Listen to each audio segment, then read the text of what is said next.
Hello students, welcome to this video. In this video we will discuss what is byte ordering.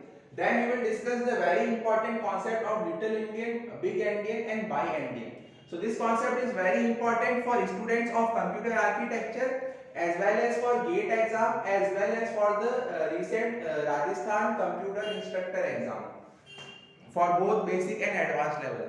So what is a byte ordering? So byte ordering relates to how the bytes are represented or referenced within a word. So how the bytes are represented or referenced within a word. So if we consider what is endianness, so there are three kinds of endianness: little endian, big endian and bi-endian. And so endianness deals with the byte ordering. Endianness deals with the byte ordering for multi-byte scalar values. So we have a 32-bit hexadecimal value. So this is a 32-bit hexadecimal value. See, each bit is each number which you see here is of 4 bits. So there are total 8 numbers. So this is a 32-bit. So this is a 32-bit hexadecimal value, and it is this is stored as a 32-bit word in a byte addressable memory. So this is a byte addressable memory. So each memory location can store 8 bits. So and this is stored as a 32-bit word. So it will be stored in 4 address locations. Okay. So this is the basics which we need to know. Now obviously this number consists of 4 bytes, so this will be stored in 4 memory locations, and we have assumed that the memory location is starting at 184. Now there can be two ways to store this value in the memory by a processor. So a processor can store this 32-bit hexadecimal value of 4 bytes in two ways. So these are 4 bytes, 7, 8, 5, 6, 1, 2, 3, 4. These are the 4 bytes, each is of 8 bits, and the least significant byte value is 78. The least significant byte value is 78, and the most significant byte value is 12. Least significant is 78, and obviously most significant is 12. Most significant is 12.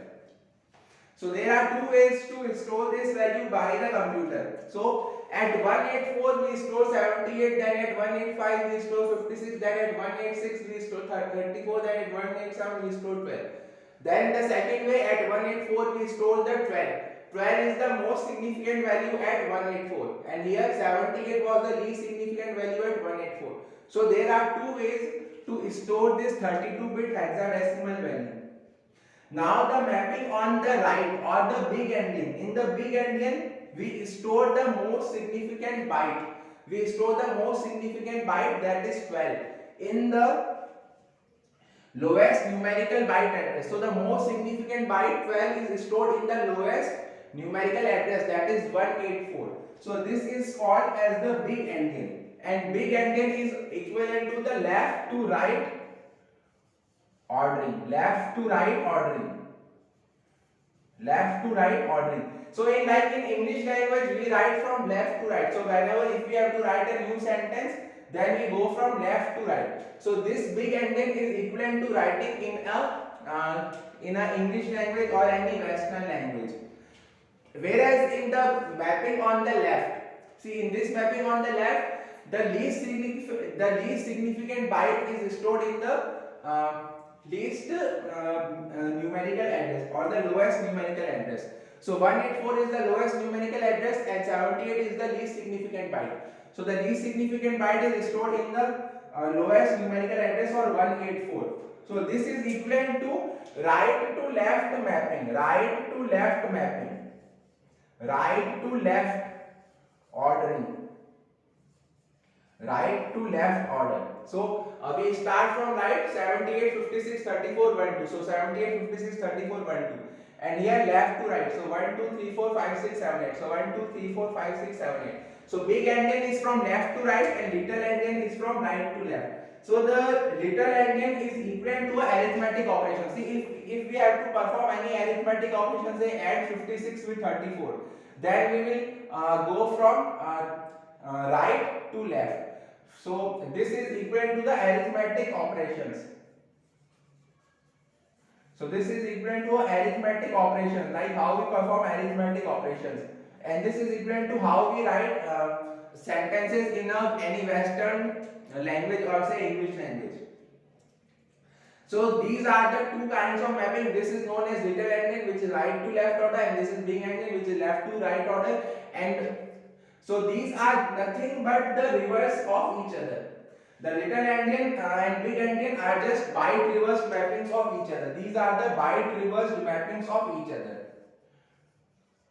These are byte reversed mappings of each other. So the little endian and the big endian are just byte reverse mappings of each other. So if a processor is of little endian, then it will store the least significant byte in the lowest numerical address, and if the processor follows big endian, then it will store the most significant byte in the lowest numerical address. So now what is bi-endian?